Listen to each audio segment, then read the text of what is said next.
So now consider this. Let's pick up the money stick. Let's hit this head on. But instead of it saying abundance on one end and absence of abundance on the other, let's put money on this end of the stick. Now, here's our reasoning.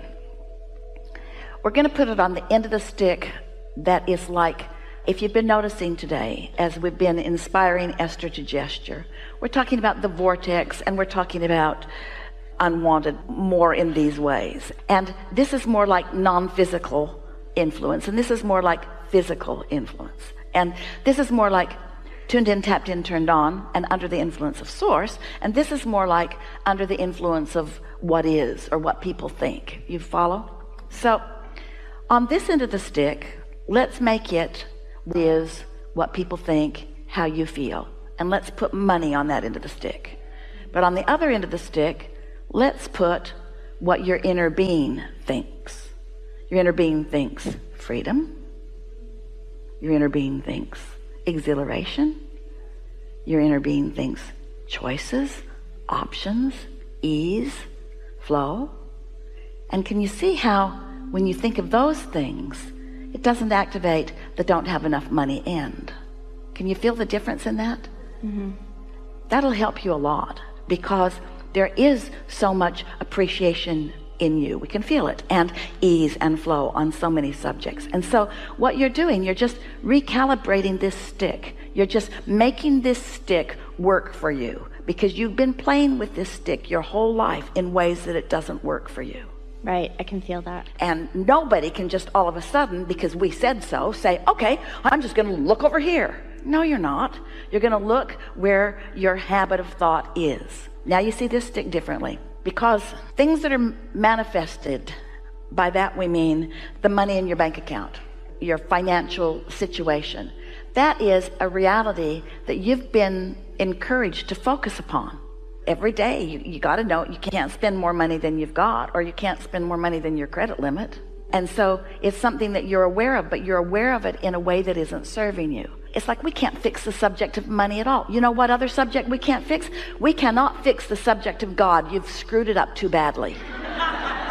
We cannot talk to you about God, because what you think God is, we don't even want to put that label on it, because every time that word is uttered, you offer a vibration that is so ridiculously nothing to do with this non-physical connection that you have.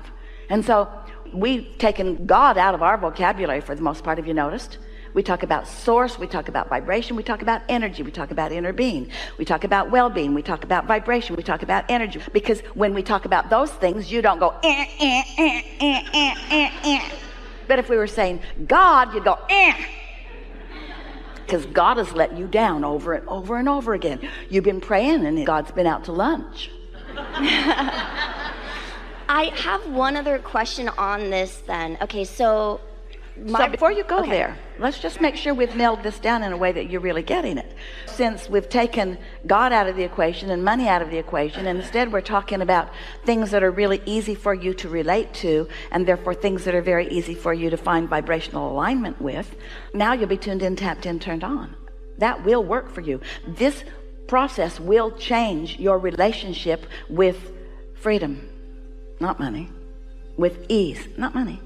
Oh, money will come, because money is the very best way to facilitate all of that. It's so portable.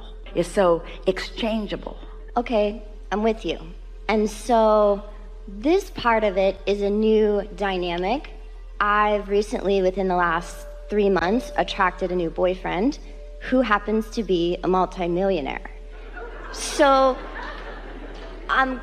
it's interesting though, because so now what's activated? Now she's picking up the end of the stick. Relationship longevity. Well, that's a relationship. That's a whole nother question. But it's interesting because it is another question. It's a whole nother question. Insecurity is insecurity. If you were tuned in, tapped in, turned on, isn't your money problem sort of solved? Well, okay, right. But why are you not letting it be solved? Why are you not letting the money that is flowing to you through the path of least resistance, why are you not letting it in? What is stuck in your vibrational craw? And I wonder if it's like something from something my parents taught me or whatever. I try not to stay in the past, but I'm aware. What it is you have this, I've got to earn it thing. But there's no earning, there's just attracting. The lottery is attracting. Marrying someone really rich is attracting. Stumbling over a pile of money in the ditch is attracting. Finding a diamond ring under a bush is attracting. Robbing a bank, not so much. I get you. Okay, so yeah, and I feel that it's, yeah, okay, so I've attracted him, which is actually... So if you were really talking about this in the way that your inner being is, you would say, formerly I've kind of worried about money, but I kind of got my act together and I was vibrating on the other end of the stick and feeling really good about things and tuned in, tapped in, turned on, and the solution came. But I don't want him to think that I care about his money because I like him for him. So what's wrong with my deal there? I know, right?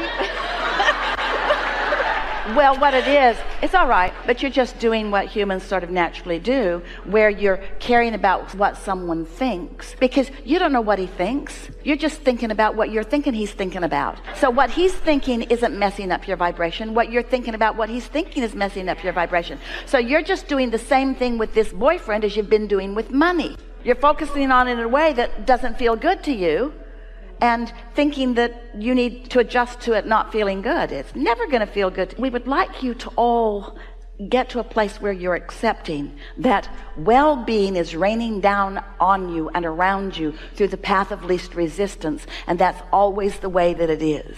That would be like you planting a garden and there's a mountain stream running by, and you tap into it and you say to the vegetables in your garden, newly planted, I feel a little guilty about this water coming to us with such ease. Maybe we should go through a few droughts together, because I don't want that water to think I'm taking advantage of it. I question the ease with which this has come to me, because I've trained myself to believe that I should struggle and suffer.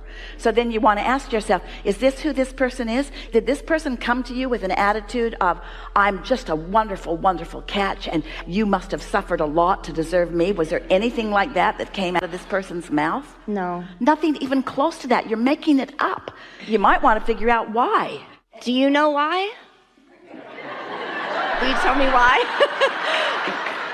It's because your idea of earning and deserving is all jacked up. When you ask your parents for money and they don't have any, they give you an answer that stinks. They don't say to you, line up with it and it will flow to you, because they didn't do it. So they say to you, money doesn't come easy, and you have to really struggle and work hard for it, and you have to be deserving, and you have to do well in the eyes of God. Right. And so you've just got some patterns of thought that are temporarily sort of tripping you up a little bit. Think about this question. Abraham, for a long time I've wanted blah, blah, blah, and now it's come to me, but I feel guilty about it coming. Because it came so easy. You're right. No, I'm with you. It's true. Yeah. I have to get over that earning, and I have to like work hard and like, oh, how could I just attract this multimillionaire? And now I can have anything I want. It came so easy. Let's focus on those words. It came so easy. What's wrong with that statement?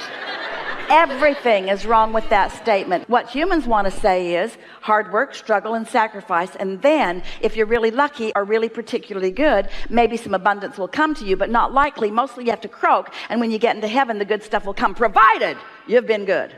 So you've got all this stuff going on within you. We're surprised that any of you let anything good in, because you have this long practiced attitude of needing to prove your worthiness to a God, we're choking on that word, to source energy who's never asking you for the proof.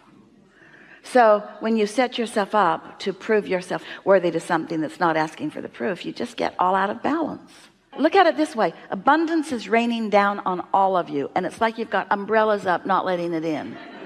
And then somehow you get feeling a little better, and you put your umbrella down, and some of the delicious abundance rains down on you. You go, whoops, sorry, I'm used to blocking that.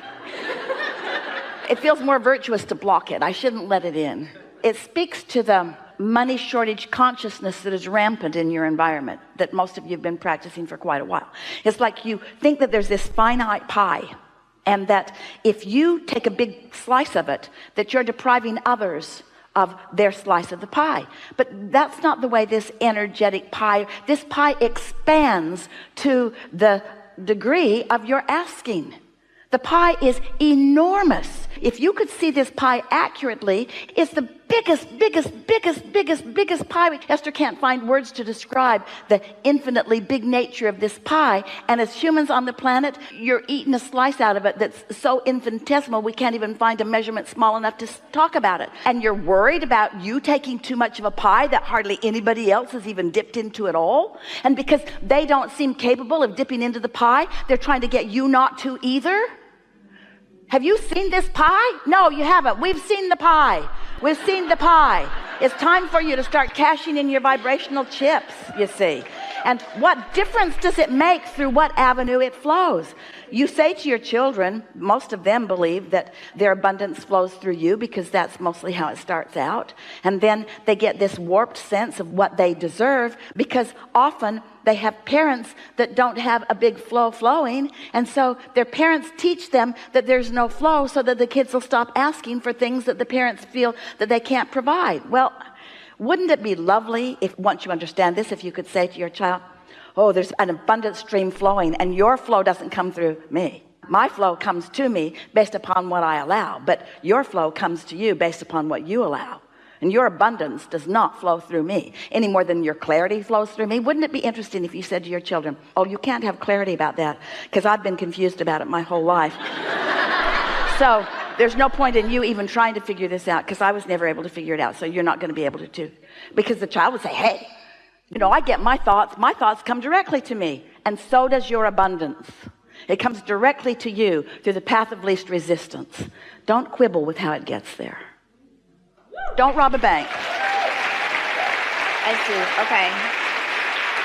Okay, so to kind of bring this around, then I've just been looking at it wrong because I was thinking it's like I wanted to be the one that created all the money for me. And when he came, it was like, well, that's his money. But you're saying I actually attracted him. So this is all part of the Wait same. a minute. So there are two ways that we want to describe this to you. First is when you don't have enough money, you ask for more money. When you don't have a lover, you ask for a lover. Through life, you put many ingredients. And the law of attraction has gathered the cooperative components. Isn't it nice that your lover is the person that has the money? How do you think your lover would feel if there was some other man with the money? Isn't it better that he showed up with the money? I have to explain to you, I attracted a man with money and he's in my life. He gives me money. You're just my lover, but the man with money is here too.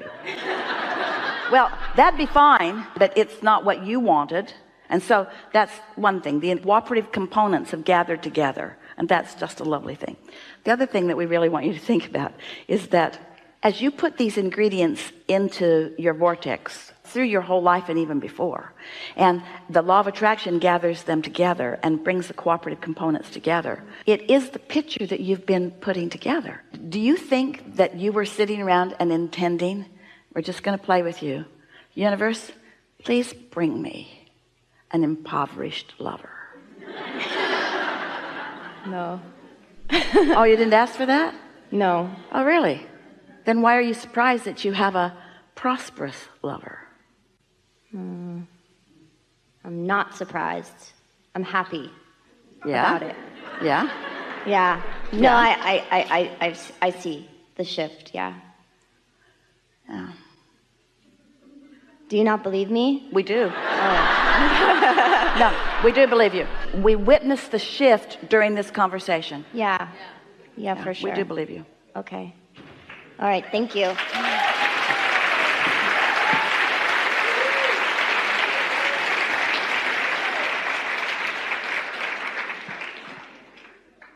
Do you like it that she's got a rich one? See, if that feels really good to you, you're under the influence of Source. If you're jealous, you're not. Is there possibly anything left undone? You're greedy, greedy, greedy.